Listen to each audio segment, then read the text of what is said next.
Has social media affected the way men view how they should treat women? Yeah, I would argue that it's made us where we can't treat you guys well anymore. Okay. And the reason why is because I think social media is by far one of the most destructive things for male and female relationships. Started with feminism in the 60s, and I think it's progressed, and what social media has done is it's exacerbated the problem. In the 1960s, birth control, women entering the workforce, women being told that they're equal to men, kind of started the issues. And once women realized, okay, I can make my own money, I don't necessarily need to have a family, I don't need a man to provide for me, it made them say, I'm independent, and I only need a man or I only want a man versus needing a man. And whenever you have the mindset of I want something versus I need something, well, you're not going to try as hard, right? If you need oxygen and you're drowning, you're going to do everything in your power to get up and, to get some air. Because if you don't, you die. But if you only want something, well, it takes a deep level of discipline and tenacity to get it done, right? So women went from I need a man to I want a man. And if you add in the component of not only do I want a man, but I want the top man because I can make my own money and I don't need a man. Well, what ends up happening is 80% of men are considered not attractive or not feasible as a mate. And what's ended up happening, right, is social media took this problem and it made it 10 times worse. Why? Well, because social media is able to highlight and engulf the negative realities about female nature and make it worse. I'll explain. Women are naturally solipsistic and narcissistic. Social media heightens that. Women naturally have fear of missing out and feel as though they can do better with the grass is greener on the other side mindset that Bills was alluding to. Social media makes that worse. So it exacerbates all the negatives about female nature. And it's interesting because if you look at every society, right, whether you look at Islam, Christianity, Judaism, ancient societies that might be pagans, they all restricted female sexuality. And the reason why is because they knew that if you give women complete autonomy over their sexuality, they make really bad mistakes. And when they make these bad mistakes, what ends up happening is they lower their market value and they lower their ability to negotiate for a higher status man later on. So what social media has done effectively is it's taken all the negatives about female nature, put fucking dumpster fire on it, put kerosene on a dumpster fire and made it worse.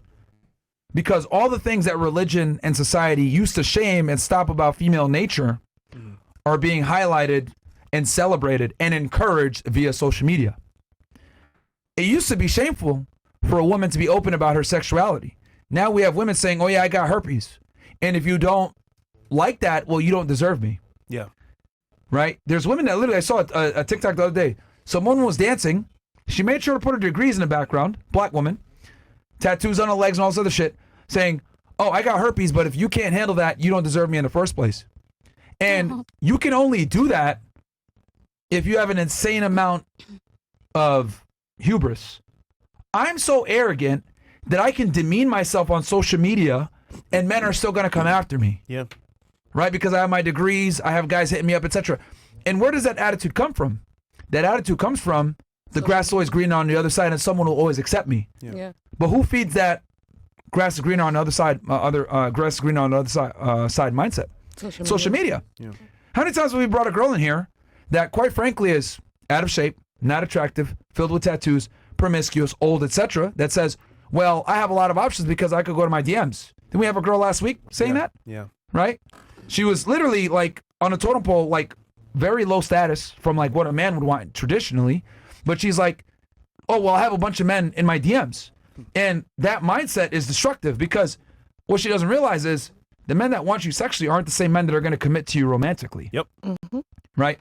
But the problem is that social media fuels this fucking narcissism and this solipsism, and it keeps women on a perpetual hamster wheel.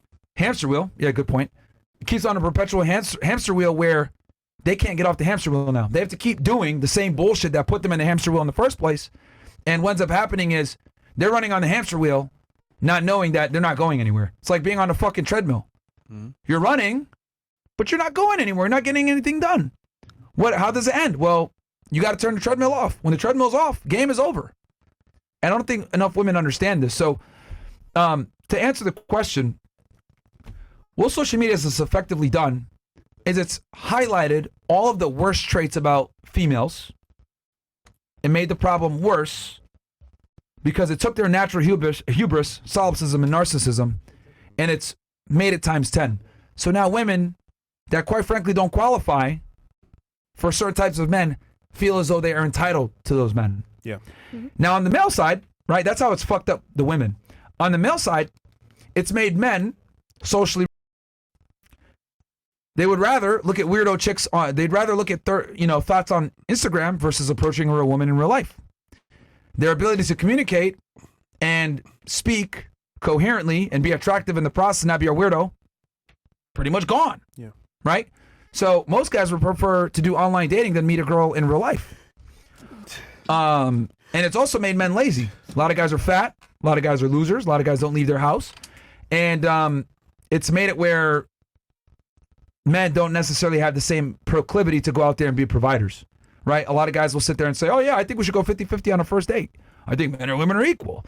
Like, they buy into the same bullshit that the feminists buy into, not knowing that they're actually how do I say this? They're buying into the very mindset that keeps us separate in the first place, because they don't want to adhere to their roles. They don't want to be men. They want to be 50-50, we're equal, we have the same say-so, which, well, let's compromise. This bullshit language that just simply isn't attractive and doesn't work. Yeah. So I think social media has made women more arrogant and highlighted the worst aspects of female nature, while simultaneously neutering men and making them weak and no longer qualified counterparts for the women as their standards have went up. So it's women are becoming delusional and men aren't rising up to even be acceptable. That's what I think social media has done. But if I had to make a point on who it hurt more, by far women. By far women. Because women are the overwhelming majority users of social media. Right? I think the only platform that we beat women on is like YouTube usage. Yeah. Right? Because we want to learn. Yeah, because, So, but when it comes to TikTok, Instagram, who Twitch. the fuck uses Facebook anymore? Twitch. Some people do. But very few. Yeah. The main apps, they're overwhelmingly used by women. So, yeah, I think social media is fucked both genders up, but I think it's hurt women more. Yeah. Okay. Personally. Anyway, I don't know if anybody has anything they want to say or add or disagree or anything. Makes sense? Yeah, it makes sense. No, that makes sense.